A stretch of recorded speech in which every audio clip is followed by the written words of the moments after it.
अस्सलाम वालेकुम दोस्तों, उम्मीद है आप सब खैर और फिक्र से होंगे।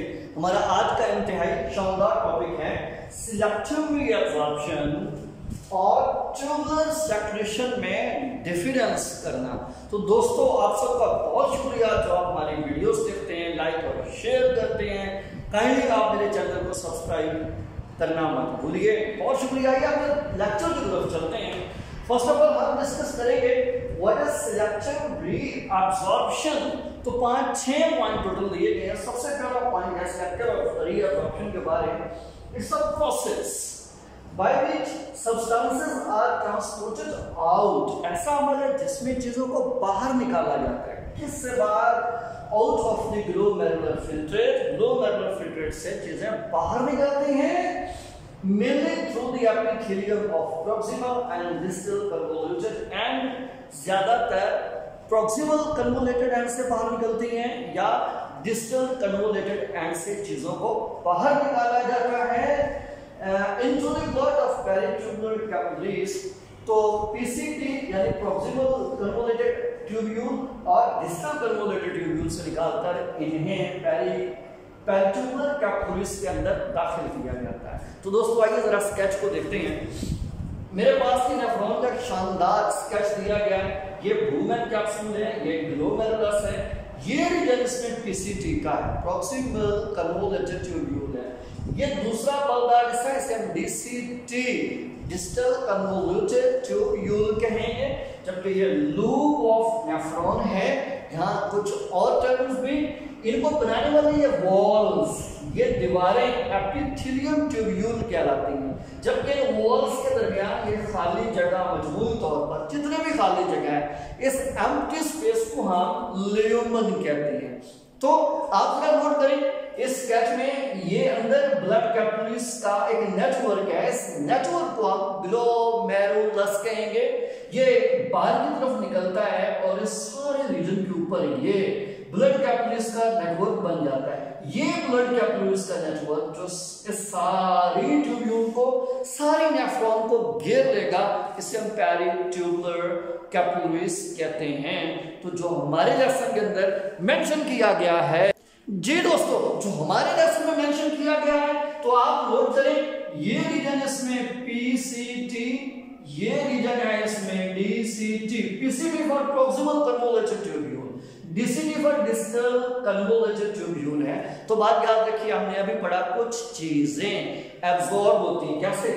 यहां से पेरिट्यूबुलर कैपिलरीज में एब्जॉर्ब हो जाती है, क्योंकि पेरिट्यूबुलर कैपिलरीज के अंदर ग्लूकोज, अमाइनो एसिड, साल्ट्स और वाटरी कंटेंट्स कम होते हैं। दैट्स व्हाई यहां से ग्लोमेरुलर फिल्ट्रेट यहां आ रहा है, वुमेन के अंदर आ रहा है। तो इस प्रॉक्सिमल कन्वोल्यूटेड एंड से मटेरियल यहां चला जाता है, या फिर यहां से मटेरियल उठकर पेरिट्यूबुलर कैपिलरीज का हिस्सा बन जाता है। जबकि इसके बरअक्स ट्यूबुलर सैचुरेशन के अंदर कहा गया है the tubular epithelium also secretes ammonium ions, hydrogen ions and urea into the lumen।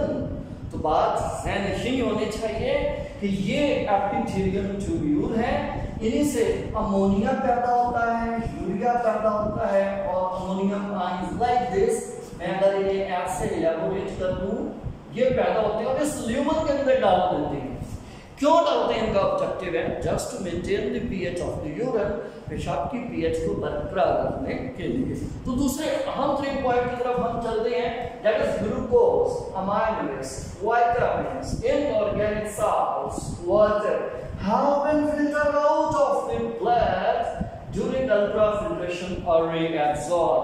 This is too much important। यही बात है कि यहाँ से ग्लूकोज पेरिट्यूबुलर कैपिलरीज में, amino acid, inorganic salts like calcium sulphate, calcium chloride, sodium बहुत कम इसमें होता है। ओके, तो ये प्रोसेस, ये सारी चीजें यहाँ से पिक होकर पेरिट्यूबुलर कैपिलरीज में से या फिर डिस्टल कन्वोल्यूटेड ट्यूब्यूल में से पिक होकर पेरिट्यूबुलर कैपिलरीज का हिस्सा बन जाती हैं।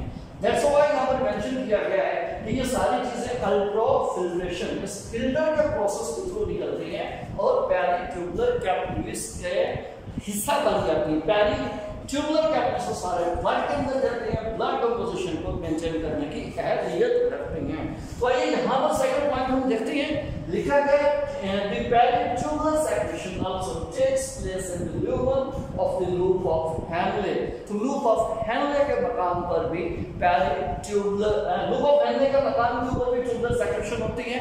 जैसा कि स्केच में आप जानते हैं सब लूप ऑफ हेनले या लूप ऑफ नेफ्रॉन, ये नेचुरली इस लूप ऑफ हेनले की एपिथेलियल ट्यूब्यूल से ये मटेरियल अंदर जाता हुआ इस स्केच के अंदर नुमाया किया गया है, दिखाया गया है।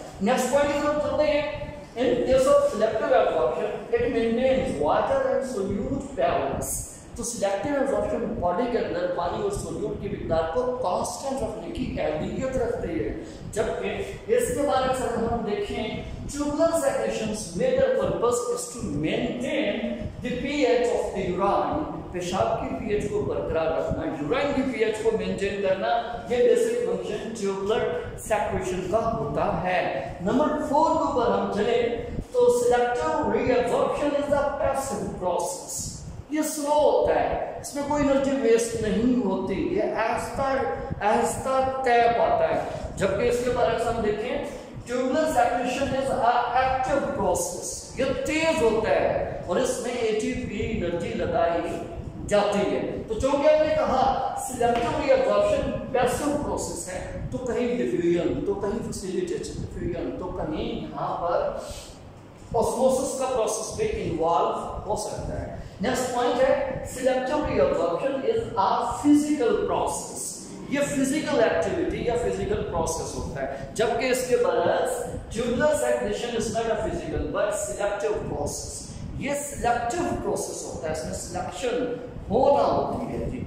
नेक्स्ट इसमें छठा नंबर पर है selective reabsorption usually produces dilute urine. ये डाइल्यूट यूरिन यानी ज्यादा पानी वाला यूरिन पैदा करने की एबिलिटी रखता है। इसके बाद अगर हम ट्यूबुलर सेक्रेशन को देखें, it can concentrate the filtrate. जो ग्लोमेरुलर फिल्ट्रेट निकल के लूप ऑफ हेनले में आ रहा होता है, इसका काम उसको कंसंट्रेट करना होता है ताकि कंसंट्रेटेड यूरिन बॉडी से या नॉर्मल यूरिन बॉडी से रिमूव किया जा सके। नेक्स्ट इसमें है that last point selective reabsorption के occurs at Bowman's capsule। ये सिंपली इस Bowman कैप्सूल के रीजन में होती और कहीं भी नहीं होती। इसके बारे में अगर हम देखना चाहें, ट्यूबुलर सेक्रेशन को इट हैपेंस एट DCT, ये प्रॉक्सिमल कन्वोल्यूटेड ट्यूब्यूल पर भी होती है, लूप ऑफ हेनले यहाँ पर भी चल रही होती है, DCT डिस्टल कन्वोल्यूटेड ट्यूब्यूल पर भी चलती है, and then over the collecting tubule, इस कलेक्टिंग ट्यूब्यूल के ऊपर भी चल रही होती है। दोस्तों मैं उम्मीद करता हूँ आपको ये मेरा लेक्चर बहुत पसंद आया होगा। हमारा चैनल सब्सक्राइब करें, हमारे साथ रहें, अपना ख्याल रखिएगा। अल्लाह हाफिज।